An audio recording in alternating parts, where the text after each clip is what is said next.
it's John from Seattle Coffee Gear. I'm here with a crew review today of the new Eureka Helios 80 grinder.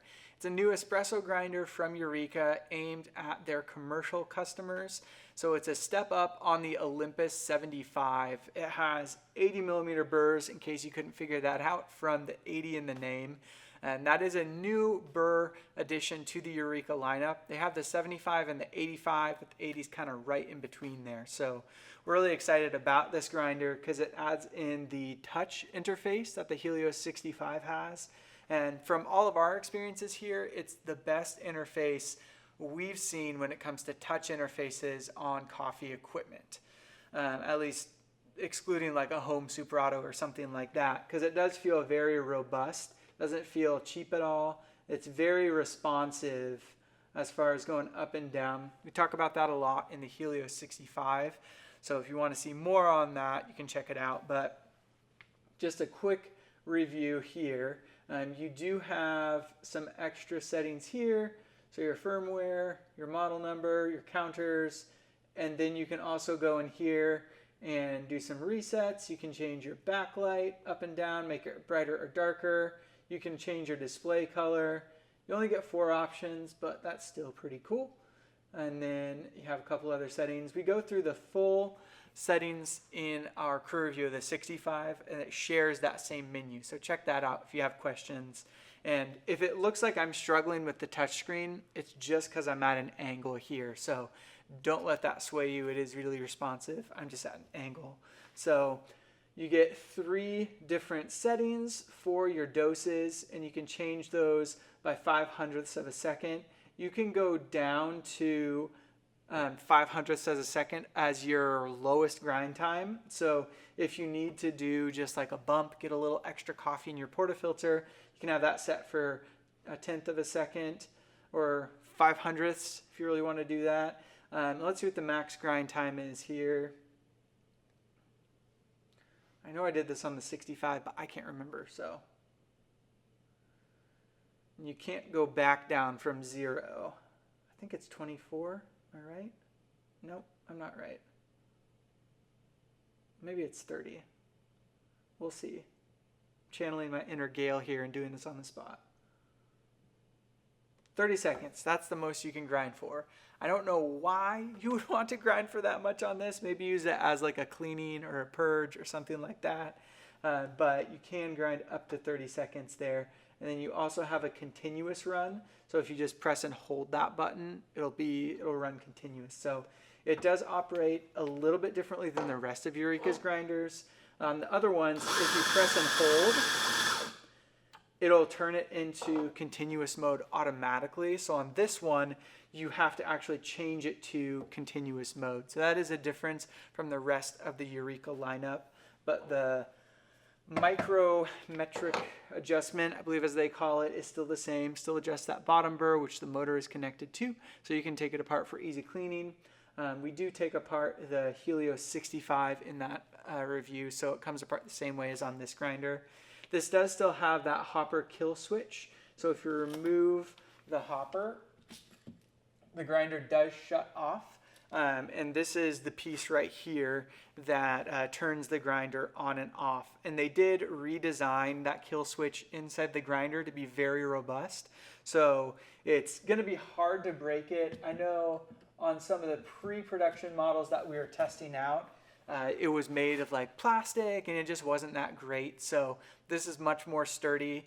It's also different than if you've seen a Mozart setup, like on an old Rober. The little kill switch was on the back, and sometimes grounds could get stuck in it and it would be really difficult to clean out. You had to get like a dental pick to clean it out.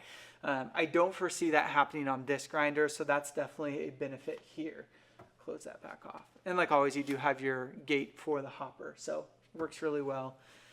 Let's go ahead and talk about grind time. I already ground 1 shot here, but let's go ahead and weigh it.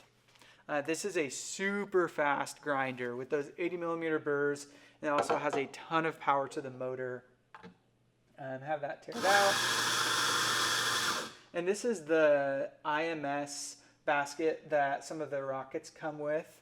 and that's 19.5 grams in 1.95 seconds. I swear I didn't plan that. But yeah, super fast. And I was just pulling a shot on our break room machine, and that was about a 30-second shot. So about 19 in, 40 out in just over 30 seconds. So I'm not just using a coarser grind setting here to get a faster grind time.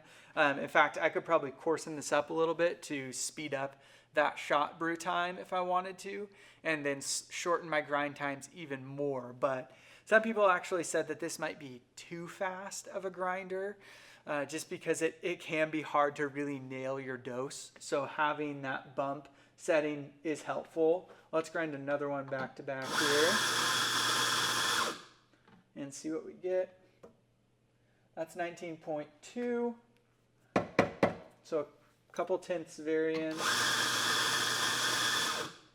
And what's that? 19.3. Do one more, and then I'll check the heat.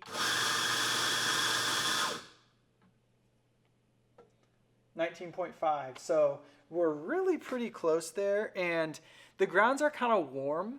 They're not hot. This grinder does not have any fans to cool the burrs or any burr chamber temperature management, but I have noticed that whatever Eureka is doing with their engineering on this, it does keep your heat transfer down quite a bit. So it gets to a point where the grounds are coming out kind of warm, but then it stays there. It doesn't like peak and have the grounds coming out super hot. They just get to warm and kind of stay there. So there's been some research done on heat transfer, and really the damage that occurs is when the temperature changes in the middle of grinding. So if your temperature can stay stable and stay at one temperature, then your grind is going to be very consistent. At least that's the research I've seen. It could have changed in recent years, but that's what we've seen on that. One note on this grinder, because it does have a lot of power, it does have a 20 amp plug. I'll grab the plug and show that to you. All right, so I have the plug here just so you can see if you're not familiar with what a 20 amp plug looks like. It has a T, or a horizontal and a vertical, and then your ground on the bottom there.